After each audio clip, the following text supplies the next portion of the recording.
Welcome back, family, to another episode of the Matthew 7 and 7 Project Podcast. I'm your host, Samuel, a.k.a. Mr. Lionhearted, and here with me, as always, Coach AK. What's up, y'all? How you doing, Coach? Good. All right. Dom C on the end. How you doing, Dom? What's going on, man? I'm doing great. You look like you're doing great, man. Do I? Yeah. I'm glad I look like that, man, because he brought me from a mighty long way. Hey, tell him about it. Tell him about the long way. Oh, Lord. I was dark. Okay. I was blind. I was wayward. Speak. And God saw me in my mess. Ooh, he did. What'd he do when he seen you? He reached. Ah! He reached and he grabbed me and pulled me in. Washed my life clean from sin. Hey there. He loved me so, and this I know. Well, He wants you to know that what's inside of you is like grandmama's greens. So don't give up. Your time is coming.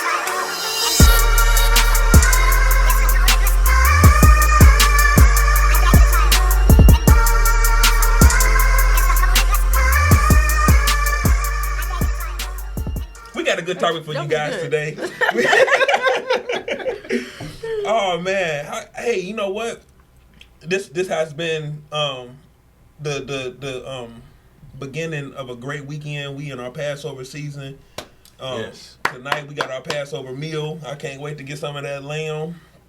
It's gonna be delicious and divine to my whole spirit. Amen. You know what? Not just my flesh, but my spirit. Amen. Even though back then they ain't want to season nothing, I ain't even gonna talk about it. But Well, they had the herbs and whatnot. I'm pretty sure that what they was using they ain't had no was fire. Tonys though. Nah, they didn't. Nah, they didn't. But it was roast though. Like I don't. Yeah. I'm sure they had butter back then. Mm. But nah, the word ain't say. But how the word say season it with bitter herb. It probably was fire though. Yeah, I'm pretty sure. I mean, and that's all they I use, mean, so they yeah, weren't exactly. tripping off Yeah. nothing. That's bad. Exactly. So Can you imagine the first man though? It's like seasoning. Right. They came on the scene with the seasoning. Change their lives for forever. Hey, what? brother was just in there playing with the harvest. Sprinkle some wheat in there. Right. Oh man. I wonder what would happen if I crushed up some of these peppers. He turned them up with that. Yeah, facts. I wonder who the first person was to fry something. Like the things that we so used to now. Like Right. who was heating up oil and was like, "Well, don't just put it in there and that get breaded." Right. Right. Definitely was a woman. Yeah. Maybe so. Yeah, because a man definitely would have just been like, "Well, just put the meat in there." Can't just put the meat in there, fool. We gotta put something on it. Back then they using the loaf. They just wrap up in the bread. And what you laughing at? They ain't have breadcrumbs. I know that. It's the way you wrapped it. Like you was wrapping up a hand. Like it's putting gauze or something. Oh In man. it to keep it soft. So look, get this. I got a quick testimony. I want to put out there in the atmosphere, and I told y'all about this already, but I just wanted to say it again because I ain't tell them about this. Right. All right, let's hear it. So, I told y'all about how I was at work, started a new job, and how the guy that hired me on, he didn't want to release me just yet. Right. So I kept asking him like, I know what I'm doing. I know how to operate these cranes. Let me go out there and do my thing. He didn't believe me. He didn't believe in my certification. He thought my car was like, he had to check into it. That was I got to look into it more. Okay, whatever. So I'm chilling. First couple weeks of work, I'm not doing nothing. They calling people from different branches to do what I can do. At first I was offended. Then I was like, you know what? You going to pay me to sit? I'm going to sit. Right. So, long story short, he gets transferred to a whole new facility, and somebody called my current location. It's like, we need you to go up to Dayton, and we need you to do a lift. I'm like, all right, cool, I can do that. And on my way up there, they telling me like, the guy out there, he got the crane stuck in the air. We just need you to go out there and finish the job and help him out. Cool, no problem. I pull up on this scene, and it's the same guy that told me that he had to look into my certification. So I pulled up, and the first thing that popped in my mind is Uncle Ruckus. You know, we're like, well. But I had to get back righteous. Right. So I had to get back righteous. Subjection real quick.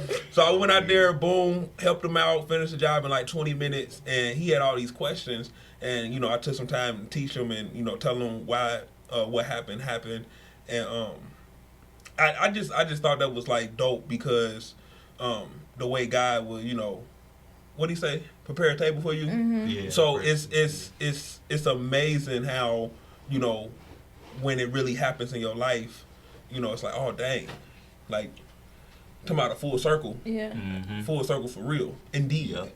So yeah, that's my quick little work testimony, you know. But It was also amazing, like, how you responded to the situation. Yeah, that's too. what I was gonna say. Like, you You just passed sat the there and you spent extra time extending your knowledge to him, even though, like, he had tried to belittle you or even not even believing you, but you was like, Yep. nah, you had Yep. that's a, Yep. So many of us Yep. take pride thanks, in. coach. yeah, you had a heart of Yeah. humility, and I love that for Yeah. you.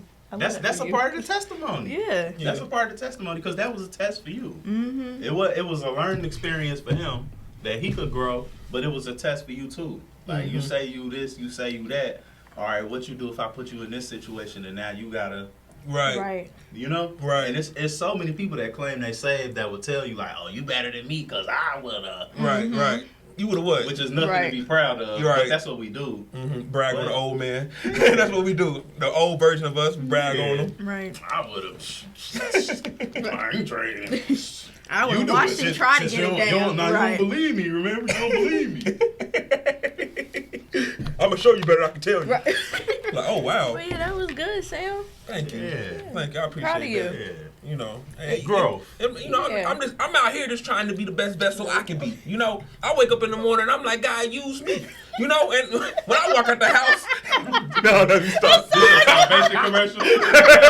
You sitting at home. You're not doing that. You might as well get saved. Right. Let them use you. You let the TV use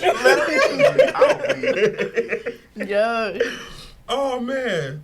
So also this week, I posted a video on my social medias. You posted several, my brother. You had some emotions going on. I look, I woke up one morning, I was fed up. I told my mom before I posted it, I said, Mom, I'm fed up. She said, what you talking about? I said, I'm posting a video today. She said, oh, okay. Sounded she just said, like That's all her. he needed. She said, what time? I said, I'm posting it this morning. And she thought, oh, you gonna do a workout video? I was like, nah, I'm not posting a workout video, Mom. That's not what I'm doing. I'm fed up. So Her optimistic spirit is just so yeah, baby, go ahead. Right. But what I seen was so disturbing. Not really what was happening, but the lack of care, or I should say, the lack of knowledge in what was going on. So I saw this little church club, you know, people, you know, making the church look like a club scene. Mm-hmm. Now, I posted a video and I'm saying, you know, this ain't, you know, God ain't pleased with this. You know, not really coming from a judging standpoint, but really like just, you know, dropping knowledge. I'm not judging you, I'm not looking down on you, but I'm dropping knowledge because you're thinking you're moving in the right thing. Right. So I just wanted to let you know, like, hey, look, I know what you're trying to do. I see, you know, where you going with this or where you trying to go, but it's gonna be in vain. Like, it's not going nowhere. Mm-hmm. So posted a video, and a lot of people did not like it. They posted a lot of comments. Some of those comments I wanted to respond to, and I can't lie, I started to respond, but I was like, okay, it's turned into a back and forth, and you're really not hearing what I'm saying. You're trying to defend Just trying what to you want to debate do. me. Mm-hmm. Right. So I'm like, at some point, you know, I am going to talk about it, but I'm going to do it in a space where you have no choice but to listen. Yeah. You know, you got to listen in order to respond. You know, when you comment back and forth, you just trying to win. I was trying to find it on here, but I can't find it. So, but go ahead. But so I think it was like a chopped up version of a Kurt Franklin song. I forgot what song it was, but it was over like a trap instrumental, and I was like, dang, They had the strobe lights going. I mean, if you didn't hear the music, you would just look at the video and think they're in the club. Mm-hmm. Somebody in the comments said, you didn't even see the whole thing. You didn't know at the end it was sermons and people got saved and yada yada that. And that's all fine and dandy. But, right, looks are deceiving. From the look, it don't look like none of that happened. And if that what encouraged that happening at the end, like people getting saved and all the sermon, if that was the start of it, honestly, it's like the foundation was all screwed. Like that's how you started, the whole process of trying to save somebody, because they got saved on the false pretenses. That's what I'm trying to say.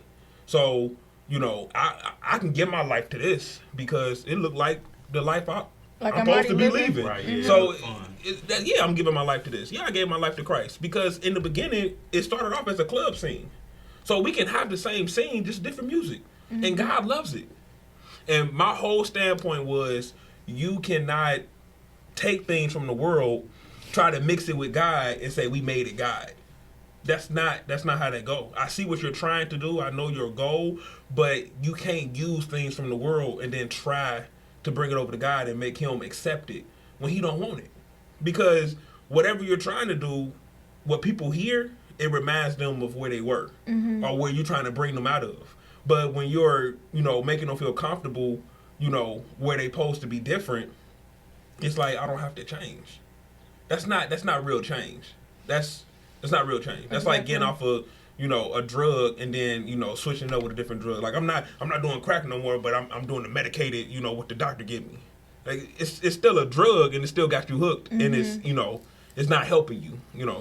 You was healed months ago. You still popping Adderall. Like, I mean, I'm just trying to prove a point that you can't try to give God something that the world uses, that the world created, and it have nothing to do with love. If God is love and you believe God is love, not if he's love. God is love. And if you believe that truly, he's not in these worldly things that you love. You can't. People try to use scripture and chop it up and say, well, he's in anything and everything. And I'm like, that's not in the Bible. He's in everything. Like, that's everything pertaining to the world. That's not the same. Everything. Right. So, I wanted to talk about that a little bit because I feel like people are really, in their own world trying to do what they want to do and offer it up. We get lost in good intentions. Like, what you want to do, what you want to accomplish is great. Right. And we might both share those intentions. Like, we want people to get saved. We want people to accept Christ in their life. But the methods in which that we choose to do that really matter. Mm-hmm. Really matter. And contrary to popular belief, there are methods that we try to use that aren't pleasing to God. The point that you just made was, yeah, sure, you can get somebody to confess Christ, but with a mindset that it's going to go this way or going to be this way, or mm-hmm. these things that you use to try to get me over into this. You know what I mean? I get around some different believers, or I get in some different atmospheres, and now I'm conflicted. Mm-hmm. Because you made me think that, you know what I mean? Right. Like, I've had conversations with people that talk about how they have their own little church at home, and people come over, and we going to smoke and drink, and we going to do all this, but we talking about God.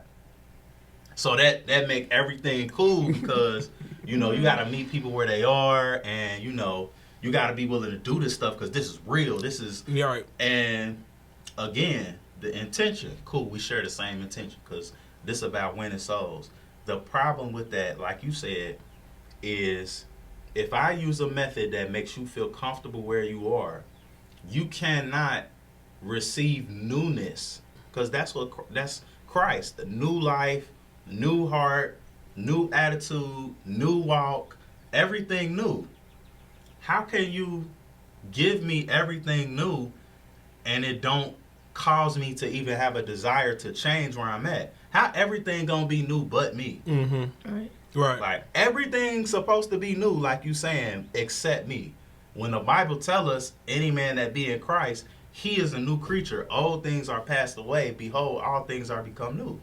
Right. Like, that's the basis of your salvation. Mm-hmm. So, the method in which we use to try to draw people in really does matter. Now, we are supposed to meet people where they are, but we gotta decipher what that means. That doesn't mean that I'm going to be a clone of who you are. Right. It doesn't mean that I'm going to come down and do the things that you're doing. It does mean that I'm going to be strategic and being able to speak your language so you can understand me. It does mean that I'm going to be humble and I'm not going to lord my salvation over you like you got to come up to my level. Right. It does mean that I have to take my suit off and sometimes I got to wear a t-shirt and some jeans and I can wear my chain and my ball cap. Like, it means those things as far as meeting somebody where they are.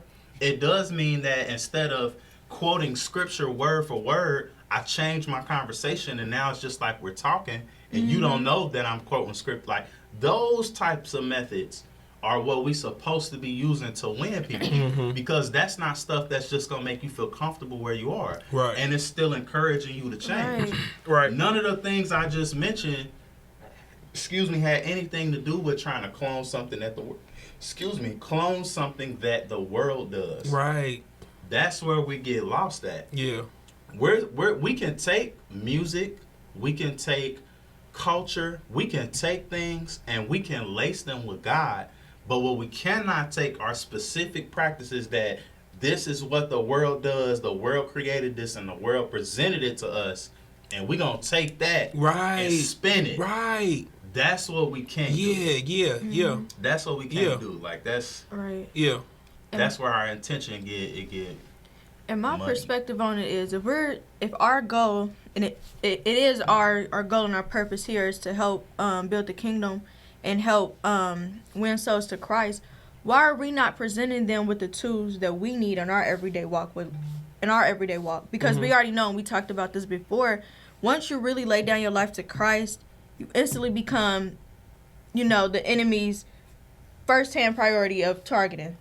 So you placing somebody in the atmosphere of the club-like environment and trying to mash up the worldly songs and Christian songs and trying to make it still pleasing to the flesh, how's that gonna get them through the trials and the tests that they have to overcome? Right. They don't show them how to truly have a heart of worship and a posture of worship when it's time to go against, those worldly things, when it's time to die into your flesh, and when it's time to really lay down your life to Christ. Like, you turning on some trap music or you going to this environment, that's not what's gonna uplift your spirits. That's just gonna cause your flesh to keep rising. Yeah, and that's a good point, because when you in that mode, you're only pleasing the flesh. But it feels so good that you want to say it's pleasing to God too, because you in a good space. I'm happy, my spirits is up, I feel good, I'm able to still participate in what I like, but at the same time, it's for God too, so we both win. It's a win-win. But you trying to merge the world and God, and it's like it's impossible. And somebody that looks at it and points at it and say, no, that's not it. You look at them like they judging you, or are they trying to make you feel bad? But no, we on this same walk. So if I will be wrong not to say something. Exactly. So you can take offense of how I said it. You can not like how hard I said it. That's cool. That's fine and dandy. But you can't take away from what I'm saying being the truth. You so offended that you overlooked it. Like, oh, maybe this don't glorify God. Maybe I wanted to glorify God, and I'm thinking that that's enough because that's what I wanted to do. But if it don't, it don't. Right. And I think that's a major issue with Christians. So much of what we do and say is led with emotions and offense. We offended at everything. So them the ears that we listen to messages with. It's the ears that we listen to correction with. It's the ears that everything is seen through the lenses of offense. And the minute you offend somebody, we gotta understand this. If you offend me right now, everything you saying, I don't care. Yeah, you're in defense how true mode. it is. Right. I don't care. I missed everything because you offended me. And you could have just offended me with your approach. I didn't even hear what you said. Right. I didn't hear what you said. It's the difference between good morning and good morning. You offended me. So I don't care what you said good morning. You offended me. So that stops so much where we can't even communicate. And then we put that on display for the world to see. Yeah. It's crazy. Somebody told me I was offended when I posted the video. They said, you got that spirit of offense on you, brother. You just offended. I'm like, nah. Hey, look, I'm nobody. I'm not offended. Right. I promise you I'm not. Like I said, I'm just dropping information. And, to help everybody have a better walk. I'm not dropping information like I'm perfect. I'm not dropping information like I don't do no wrong. I'm dropping information letting you know, hey, it's a better way. Right. And, we got to do better. Yeah, that's it. And, I was telling them, I think I said something like, it's not worship. And somebody was like, well, what is worship? So then they went into that vein of I can worship in this and I can worship in that. And it's so many different forms of worship. Right. But that don't mean that God accept it's every form. It's your heart. Right. It's your heart. And honestly, I believe that, your heart was in a good place. But we all know what the Bible said about the heart. So we're not just going to lead with our heart being in a good place because the heart is deceitful. And desperately. And just because we can't just go off of that. And just because you consider yourself worshiping, that don't mean that God automatically has to accept that worship. Mm-hmm. Or your mindset while you're worshiping or how you're worshiping. But like you said, worship is just not one straightforward thing. It's your posture. And it's like it's a thin line, and I can see how it can be confusing because worship, it's the expression of obedience and honor and gratitude and adoration. That's what worship is. Literally, I'm showing you what you're worth. Right. Right. And I understand that so much to the point that I'm doing worship this. Is I'm dying to your flesh. There you go. It don't feel. Sometimes it don't feel good to worship when you worshiping. It's not about you at all. There you go. It's really sacrificing something, whether that's other people seeing you and you're like, well, I don't want to, especially like in a place of worship at church or whatever. If you may be a person where you don't like people looking at you, but if you worshiping God, and if that's what's causing people to maybe like glance or look over at you, you don't care about none of that. Mm-hmm. Right. Because the focus is on God. Right. Again, one of the basic concepts, let me not say the whole thing, because then that just leave room for debate. But one of the most basic concepts of worship is this is how much something or somebody is worth to me. Mm-hmm. Mm-hmm. So all the things that we do shows that worth to whatever it is. And we are creatures of that. Like that, we're created to express that in the way we live. So even when you're unaware of whatever you're worshiping something. Right. Because you're showing what something is worth to you. Wow. That's so deep. it's nobody in public that can stop me. If we kicking it, it's nobody that can stop me from showing you that I love you or that I care about you. Like, oh, now they looking like right. that. If I'm with my wife outside of PDA, right, we ain't trying to do too much. Nobody can stop me from holding my wife's hand. Nobody can stop me from kissing her. Mm-hmm. Nobody can stop me from walking side by side because this is what you worth to me. Mm-hmm. This is what you worth to me. Like, I don't care what and if somebody can look at me or say something and cause me to be so uncomfortable that I disassociate myself with any form of showing you how much you're worth to me, then that speaks to how much you're really worth to me. Right. Mm-hmm. Whatever it is. Like, if your car is worth it to you, you're going to wash it. You're going to make sure the oil is changed. You're going to make sure you keep gas in it. You're going to put air in the tires because it's worth that. And you know I be putting air in the tires. I finally got a new tire. I'm so happy. But yeah, I'm sorry. I need an oil change as we speak. That I was trying to leave you alone. I really was because y'all are terrible. Like, whoa, y'all. I need an oil change as we Talk about it. Talk about it. Get about oil changes and gas in the tank and whatnot. Wait, and all of gas? That? I can't say always. Hold on. But I never let you my don't do thing oil go. change? I did not say that. No, I just said I need one. They do not. I do. I know the importance of it. No, they don't. My wife had my car the last couple days. It's on E right now. Did I know that? No, I ain't been in the car. It's on E right now. Gas, I barely made it here.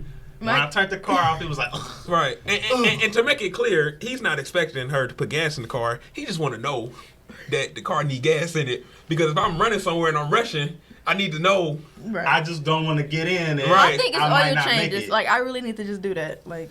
Yeah, but a lot of people think that all you're supposed to do to a car is put gas in it. Yeah. And then some people don't even do that. And be 3,000 and 4,000 and 5,000 miles past the last oil change, like, and you wonder why your car sounds a certain way. And Yeah, but anyway, what it's worth to My you. car don't sound like none yet. New car sounded like a 2000. Nah, my Pontiac. car don't sound like none yet. But I'm gonna make sure it don't get there. I'm gonna make sure of that. It's like it sound rough. Worship. Yo. Hey, nah, but you said something about, dying to yourself. Mm-hmm. And the first thing that came to my mind was, you're not really dying to yourself when you're trying to use what you think is a gift, to give it to God. And when I'm gonna expound on what you think is a gift, because people, they do have a gift musically, Right. but some people use their gift, not for the kingdom but for the world. So you've been using this gift and operating this gift, and you've been making beats and music, but you've been making it for the world. And you think that you need to take from the world and bring it over to God because that's where you use it. But sometimes you got to be bold enough and have enough confidence to say, I don't need the world, but I still got this gift. You have to, it's nothing wrong with music and sound. It's just about where it originates from. Like, what was the motive of that sound? Mm-hmm. I was listening to a producer talk, and he was talking about how his main focus is always creating a new sound. He wants to be set apart. Even in his industry, his lane, even inside the world he in, he want to be set apart in the world. But he's thinking about a new sound, something that nobody ever heard before. So you're gifted musically. Okay, forget the world beats and the instrumentals and everything that people are used to. Honestly, I think it's dope. I'm not gonna sit up here and lie and be a hypocrite. I think it's dope when somebody, they can chop up a song that we all used to, and then they can, put God over it. It sounds good. Like, I'm like, cool. But you can't offer it up. That's where you lose me. Right. When you try to offer, I think it's cool to say. I think it's cool sometimes to show how talented you are musically. That I can do this with anything. But when it comes to I'm doing this for God, that's not what I'm using. I did that because I was bored and I was chilling, and I know I like that song. I like Alicia Keys on that joint, so I'm gonna take her out, but I'm gonna put this in it just to say I can do it. But what I'm not gonna do is do it and say, this is for God. Mm-hmm. Because what people don't understand is when I'm listening to it, I'm not hearing what you're saying. I'm thinking about the Alicia Keys song. That beat going crazy. So it's a. Yeah, to your point, it's a few little matchups I done seen that had, Fred Hammond over a club record or whatever. Mm-hmm. And it was fire. It sounded dope. Right. We're not gonna act like it's right. Like we can hear. But like you said, I'm not going to use that. And the thing is, you're going to have some places that call themselves places of worship. You're going to have some local fellowships that's going to start introducing that kind of stuff, if not already. And here it's offering time, and it's a trap beat playing, and we are walking. But like, you're going to have that because the church. I always try to be delicate with this because people misuse this. So let me not say that.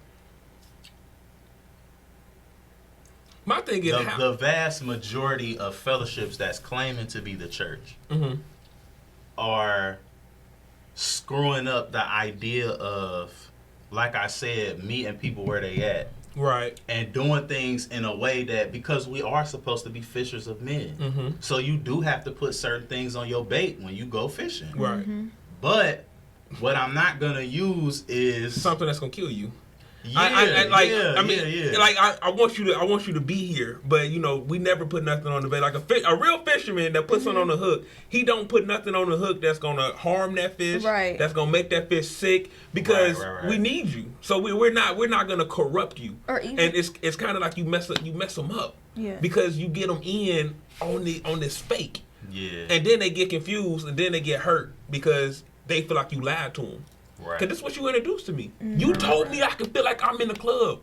That's what you told me. I can feel like I'm in the club. Because I'm expecting this every Sunday now. Every offering. I'm like, oh, what happened to the... Where the strobe lights? And going back to what you said, because that was a huge point you made. Dying to your flesh. Denying your flesh. Dying to yourself.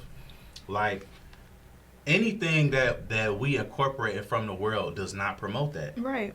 And that's the primary thing that you have to do each day. That's the message that you have. Hey, run it back one more time. Please, anything what? Anything that we use from the world does not promote you dying to yourself. There we go. Because the world does not die to themselves every day Exactly. in the pursuit of God's purpose and plan. Mm-hmm. The world promotes do your thing, do whatever makes you happy, do whatever makes you feel good. It's your choice. You got free will. That's what the world promotes. So if I take something that comes from that ideology, there's no way to blend that and mix that with righteousness. There's no way. It's oil and water. Yep. That can be. It's not going to be mixed at all. Mm-hmm. And that has to be the message. I don't care what method you think you're going to try to use. If the message is not being pushed, hey, there's newness for you. Your situation can change. Your life can change. Everything can change. What comes with this, though, is that the things that you enjoy, that you love right now, a lot of that is going to have to die. Now, not everything. Mm-hmm. Because there's some stuff that we do that we enjoy that's not totally dark and wicked and evil that can come on over with us. It just got to be put in a certain place or whatever.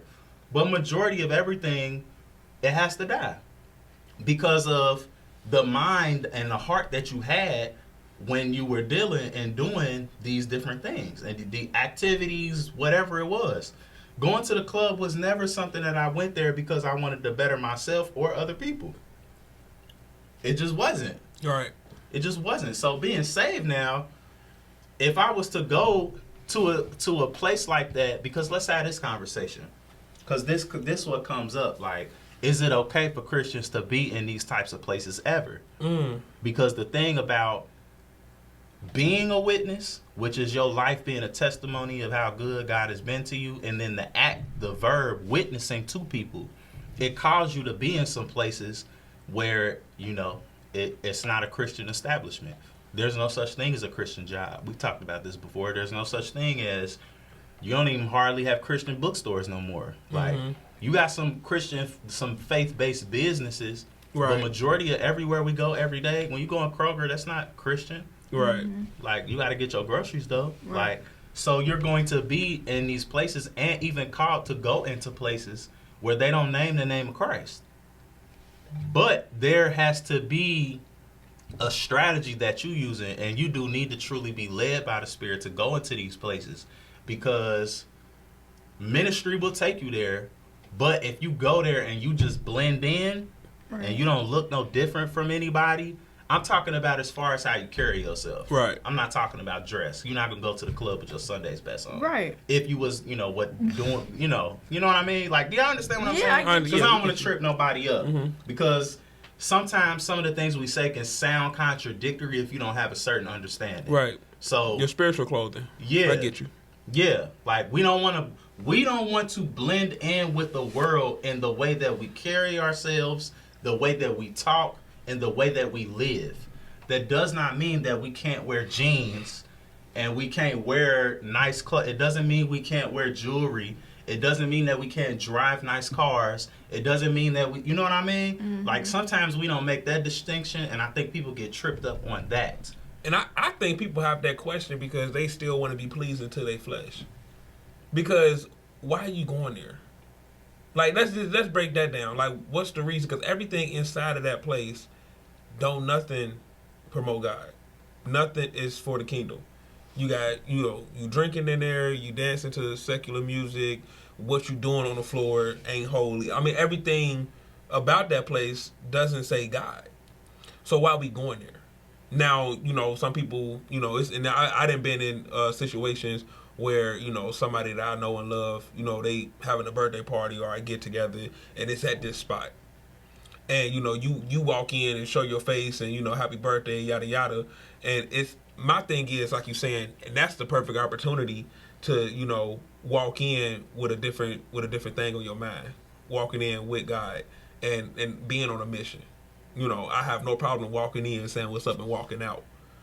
If you're going to walk in, like, be on some kind of mission. Who you taking with you? Are you trying to change something or blend in like you say? I mean, you got people now that stand outside the clubs and they preaching. I mean, it's so many different things you can do other than blend in. Right. You want an excuse to be in that environment. But if everything that's in the environment that you participate in convicts you, then why? Right.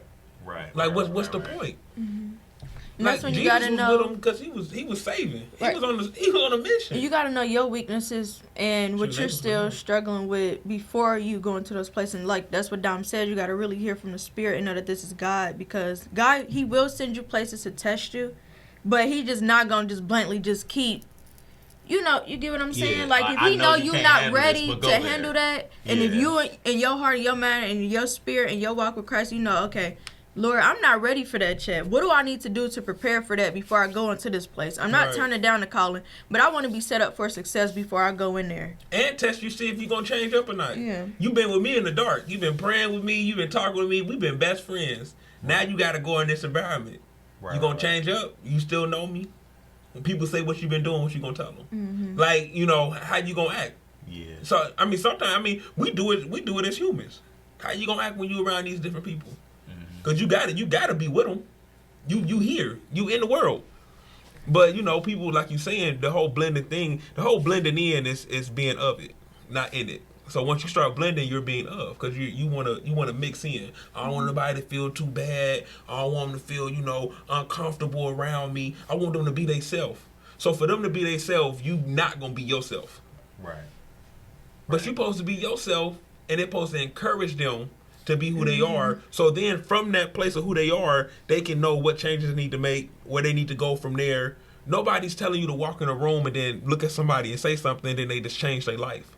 But they should see your walk so smooth that it's like, whatever they're doing, what are you doing? Yeah, you just made Like- another good point too, mentioning like the things that we do in the dark with God. Like we talked about that last time, like you know, just the things you do in your alone time with Him. Mm-hmm. And that has to be the barometer that you use to, you know, decide when you do what you do. Right. So when it comes to when we start throwing out, you know, phrases like God know my heart and all of that, Mm-hmm. it is important that you do take a moment to do some self-evaluation, some self-reflection, and ask God, okay, where am I and what would you have me to do? Right. And if you spending that kind of time with God and you praying and you doing those things in the dark, then He'll lead you and give you a strategy to use. Because the question does remain, okay, well, how do we get those people to come out of those places that they in to come over here?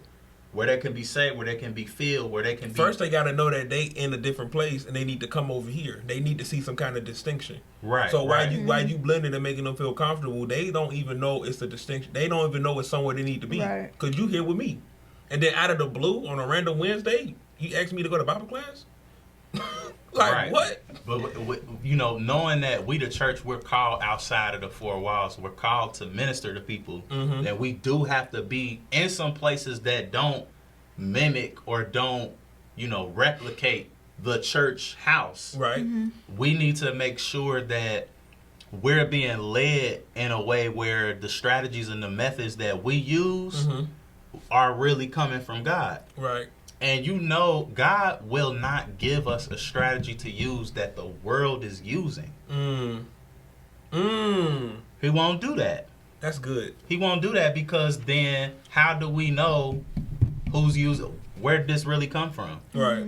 Where did this really come from? And again, Right. if it makes you feel comfortable in what it is that you're used to, then that's definitely not of God. Mm-hmm. Now, just going back to the situation that we're talking about that brought this up in the first place, let's say that, because I think I believe that there are going to come, even for us, there's going to come some opportunities and some situations where we going to be called to certain environments like that. Mm-hmm. And we have to be prepared and spiritually and mentally ready to handle ourselves in those situations. Because let's just say we would have been there. Mm-hmm. Not because we want, you know, we just thought that would be a good time. But let's say we got invited there. Mm-hmm. Hey, we going to be doing blah, blah, blah, blah. We didn't know what it was going to be like. And we get there, and that's what they doing. Mm-hmm. Now what do we do?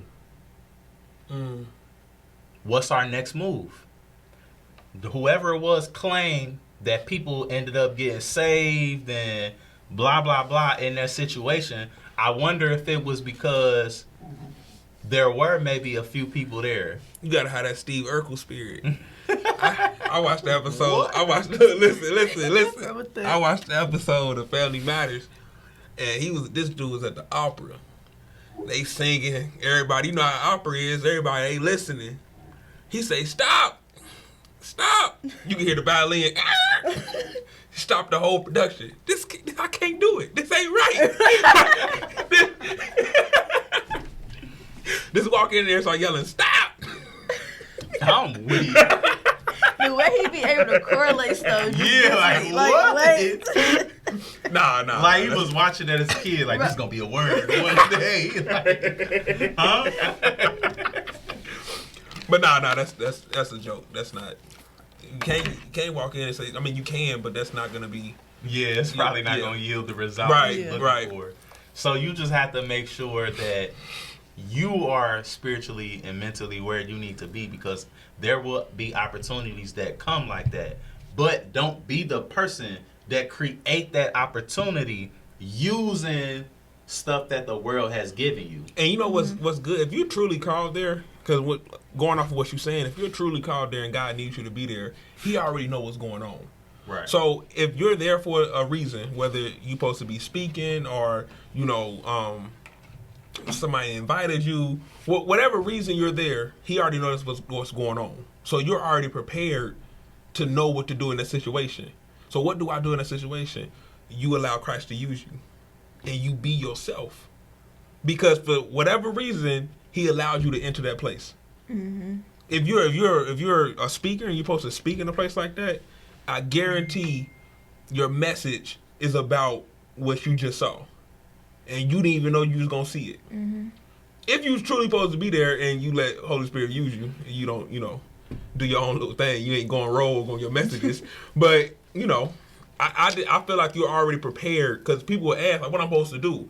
If you're spending time like you're supposed to, and you got that connection like you say you do, if God leads you there, it ain't it's already in me. What I'm supposed to do is already in me.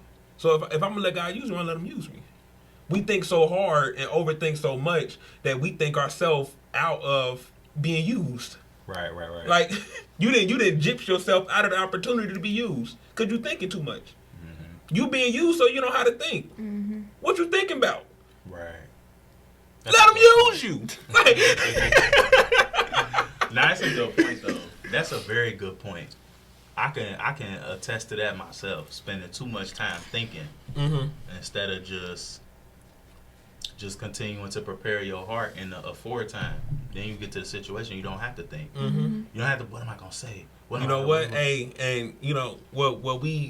we studying and what Bishop teaches, and it's tattooed in my mind and my mental.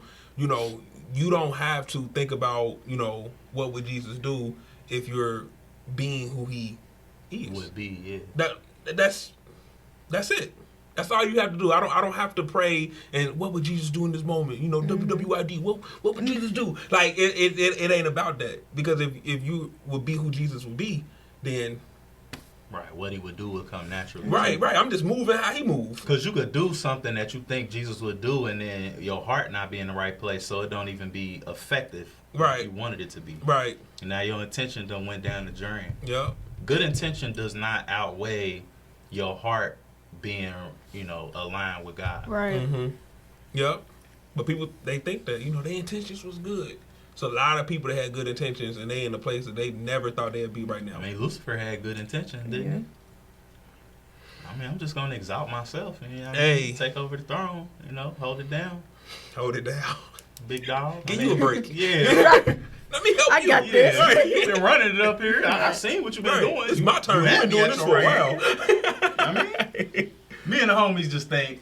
Right, just a few of us though. I was like, what you just say? And you know what? We on the topic, and we wrapping up. But every time, I think about, Satan, I think about music and how, the Bible say he was music. Yeah, I was thinking about that too. That's wow. Mm-hmm. And to even know that, it makes you think differently when you listen to things. Mm-hmm. And then if you a person that's trying to mix, that world and God, you need to understand what you really That doing. you basically trying to Because- put God and the devil on the same Right, level. right. Who using you? Right. Who using? Because there's a lot of people nowadays. They like to say stuff like, I'm spiritual. Mm-hmm. I asked somebody the other day. I said, you believe in Jesus? Is he Lord? Over your life? Like it's. I'm spiritual. I said, oh, okay. What spirit using you? That just became popular because Yeah. people don't want to be religious. Yeah. I want to know what spirit using you, because what that mean? Demons got spirits too. So I mean, you spiritual, but just saying that don't mean nothing. Mm-hmm. People they want to run away from religion so bad, And then you get called being religious when you start, implementing principles and the things that God say and laws. He's like, now you're religious. Like, nah, don't do that. Don't put me in the box because you want to be all the way over there. Right. Like People think spiritual just mean free, just whatever, however. That's spiritual, and that's dangerous. Cause I mean that's dangerous. You moving like spiritual. I'm just wherever, however, being used by whatever. That is dangerous. But my thing is, why is it that the Christian religion only gets the backlash when religion is brought up, when the word religion is brought up, or the principles of religion, or you live in a religious life? Because it's the one that requires the most sacrifice. And it's because I got to give up the most with y'all. the Right. Christians that's involved in the religion is so divided. That's literally the only religion where that much division exists. Mm-hmm. No other religion is, well, this is my interpretation. What do we do?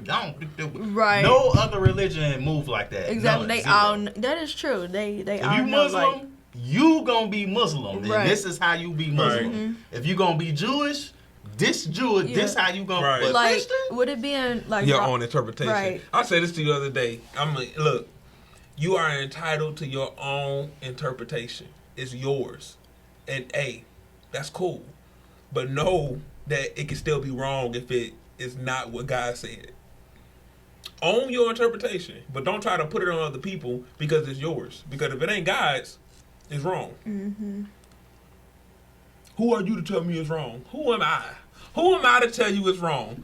Only a disciple, somebody that read their word. Who are you to tell me it's right when you ain't going by nothing that God said? Hey, this so random. Y'all seen that movie Osmosis Jones? No. Hold on, I probably did see it. What it's about? It's so stupid. So it's an animated movie, and who in that movie? Chris Rock. Okay. And he play a white blood cell. And it's I think, basically yeah, I think I did see it's that. showing the real life of this dude just being nasty, foul, and he dying.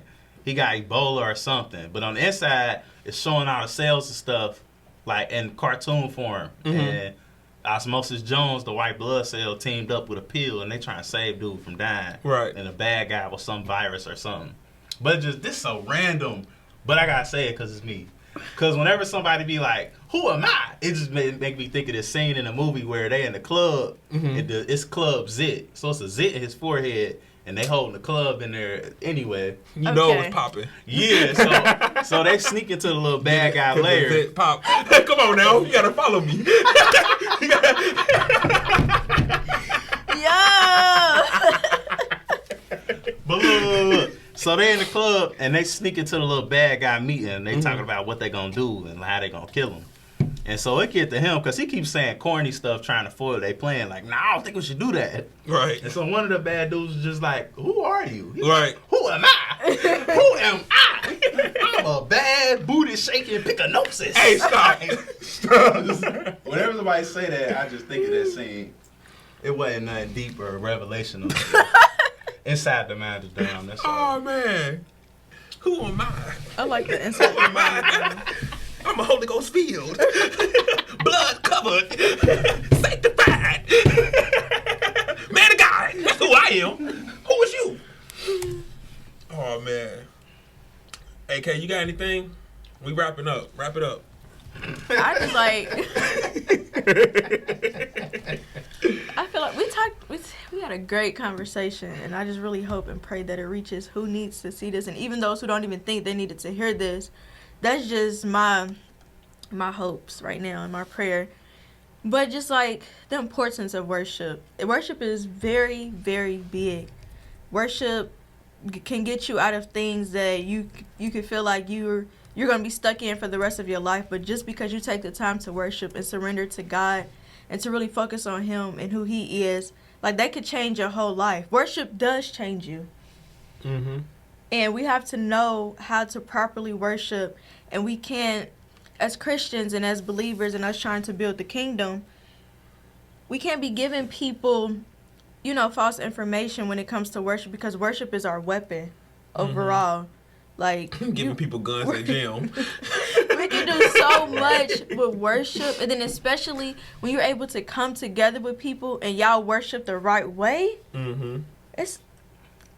it go crazy.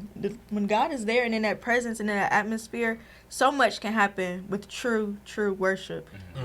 That's all I gotta say. That's good. I like that. And it should become a lifestyle, because if worship is my lifestyle, then I don't need no specific type of music genre to bring it out of me. And I don't need no special atmosphere, and I don't need you to make me comfortable. I just need to be continually thinking about how grateful I am to all that God is to me. When you make that transition over, man, your life gonna be so much better. And you don't have to bring over nothing that you used to. Nothing that made you feel good. Because I'm going to tell you this. The thing that made you feel good was the things that made you feel good without God. Them the temporary things that you thought you needed. But once you have God, you don't need that no more. He's going to create something new in you where you're going to be able to create something new that the world doesn't have their hands on. That's the beautiful thing. I don't need this trap beat. God put it in me. I'm going to make me a whole different beat. But, sometimes we scared to use the instruments that God gives us because the world reacts to the instruments that they got. Yeah. But, I think, and it's the last thing I'm going to say. But all right, make it the last thing. Yeah, for sure. After he just went on. It's cool. It's cool. The baseline of everything that we saying comes down to, with newness, with change, you cannot bring old ways, old thought patterns, old habits, old practices with you. And so if you're an agent of change, which is what we are agents of change. We are ambassadors for Christ. When we're going and we're trying to win souls, we cannot then do things that don't encourage them to change. That's it. That's the baseline. That's the baseline. I like that. Hey, we out of here. We appreciate y'all time. Hey, I'm signing off. Y'all have a good one. He wants you to know what's inside of you. It's like grandmama's greens. So don't give up. Your time is coming.